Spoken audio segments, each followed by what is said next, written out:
This episode of Cape Ann Today is brought to you by J&L Welding.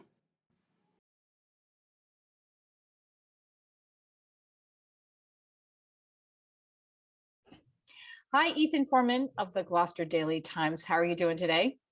I'm doing well. How are you, Heather? I'm good. You had I'm sorry, you missed me. Oh, thank you. That's really nice.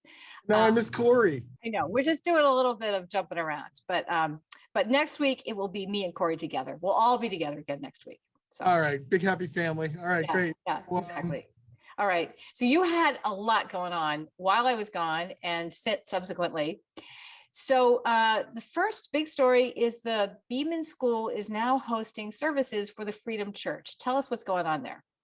Well, I'm gonna stop you right there. The Beeman School is not hosting church services. There's a new church called Freedom Church. There's a lead pastor named Cody Ayton, and he approached the school department. He's a Beeman parent. He's got a 5-year-old kindergarten, and he's a pastor. And he started a new church. He came out of a church called Netcast Church, which is now located in Danvers, and formerly had been meeting at the Briscoe Middle School, the former Briscoe Middle School, in Beverly. Mm-hmm. So evangelical church, church plantings. They have another. He was also working at a church in Natick. So he approached the principal about using the school space. So when I say the Beeman School is hosting the services, technically it's a school building, a facility. The Beeman School is not hosting. The principal isn't there. There's not a kind of come in during the day. It's a Sunday. Mm-hmm. And it's they're hoping to start on May 1st, and it's a facility rental. Looking at the comments online, if somebody wanted to run a pickup basketball league, you'd rent the gymnasium. So did we know that schools have this ability to rent out their rooms or their? Oh yeah. I mean, groups do it all the time. Yeah. So what do they charge? Community groups get a sort of a lower rate. Okay. Is a church considered a community? It's not a big rent. It's not a big rental. It's capped at 2 times whatever the rental is.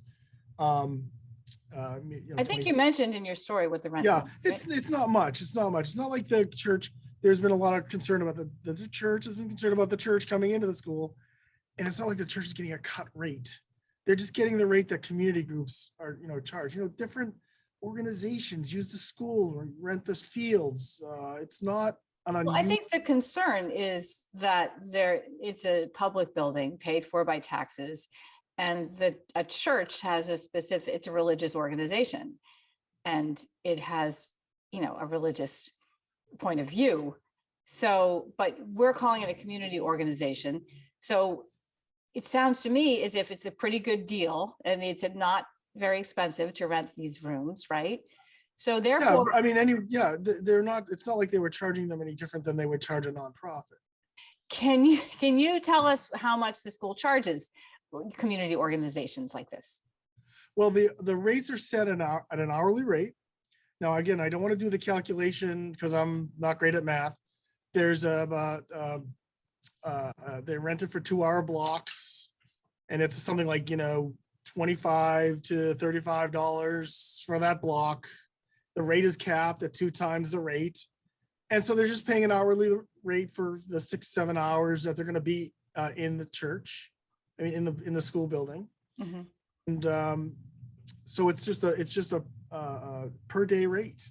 So every time they go in, they'll pay what they have to pay for that. I don't think it's more than $300 for the day.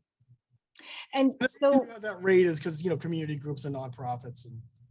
Right. So this was, and I guess there's precedent for this because they held their services in the Briscoe School. Was the Briscoe School closed down at that point, or was it actually an active school?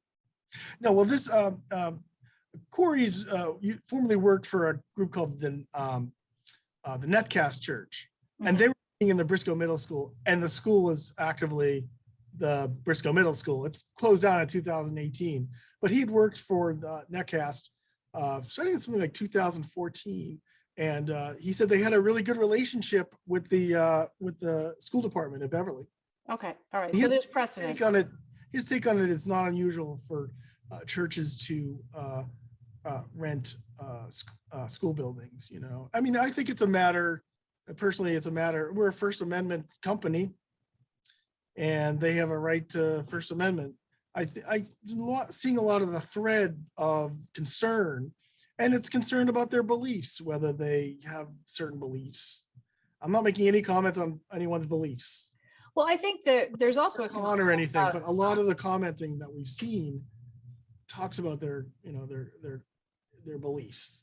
There's also a question about separation of church and state, but I think my understanding is if you rent to a community group, you rent to one, you have to rent to all. It's a religious group. You can't just discriminate and say we can't have religious groups. The YMCA might want to hold a function in the school. The Boy Scouts. Well, how about other churches? I mean, it seems like we should be able to open the doors to all other religious organizations. Yeah, right? I'm a Jewish individual, and I think if the synagogue needed a place to hold services, we had the instance of the synagogue burning down in Gloucester, and they used another church. They rented space in another church. Again, this is kind of, I think, in my opinion, it's just a matter of the First Amendment. You open it up. I'm not going to talk about anyone's beliefs, and you want to hold church services. They're not doing it during the school hours. The space is just a space where they're just renting it because it's available. And they have space rental, and they have a policy. The policy is it goes to the principal. They approach the principal. Superintendent office then approves, and that request goes to the DPW. They have to arrange for, I think it's like, it might be more now, but for, they have to also pay for a custodian to come in, about, $50 to open close. So, I mean, everyone's talking about the separation of church and state. It would be no different than, say, the church had to come in and say, can we rent a city-owned building? Can we rent the DPW barn? Can we rent a space in the city hall? Mm-hmm. A school is just a facility when it's not a school. But I do see people have a lot of concerns. It's generated a lot of interest. The feature that I wrote, I thought, church wants to come in and hold services in a school, and it has caused quite an uproar. That school is not a religious school. It's just a building. I mean, people have to just sit here and just sit down. Right. Well, I do hope that other religious organizations also have the ability to rent these spaces. Yeah, no, this could spark a discussion at the school committee level about their policy. So I don't think it's the end of the discussion. Well, let's move on. There's a really interesting story about the parking in Gloucester these days, right? Yeah, it's funny because I was doing a story about the historical photos for the city hall, and I went to pay the meter. So parked on Dale Street, and it's like it was not working. Kiosk isn't working. So I went to the one down the street. That wasn't working. The other one wasn't working. So I think what's happened is I don't think it's a majority of the kiosks, but some of them did go down, and I think it got noticed by the city. So the mayors decided to, take them offline or not to enforce the kiosk parking aspect of parking downtown until they're able to fix the problem. And I spoke with Mike Hale last night. He said he's gone through about 2/3 of these kiosks, and hopefully, he'll get the rest, up and running. It's not been an easy rollout for these kiosks. I mean, this is my time at the Gloucester Times. I read some stories by Taylor, and it's been kind of rocky road. But I did speak with the Commissioner of Public Services in Beverly, who I know very well, Mike Collins. They're having problems with it as well. They have the same kiosks, right? Well, it's funny because I said, well, do you have the Flowbird kiosks? He says the company's been sold 3 times. But I think, wasn't it last fall that these kiosks were not working? Yes. Right? Yes. Yeah. Again, that sort of predates my time in here. They had the wrong module in them. They were. So it's been a long time that it's been a year. Yeah. Not a year. Well, last summer. Year. Yeah. Right. They had trash bags tied around them because they weren't working, and people tried to trash bags off because they want to pay for parking. People want to pay for parking. And hey, why complain? Oh, I know. I wasn't complaining Pay for last fall. parking. Yeah, right. Not paying for parking. Yeah. So Everyone's no like, paying, oh, why are the kiosks work? I'm like, maybe they don't want to work. so no paying for parking until at kiosks. Oh, At just kiosks. Now kiosks. there's a 2-hour limit for parking downtown. You can't just squat down there. Oh, So- okay.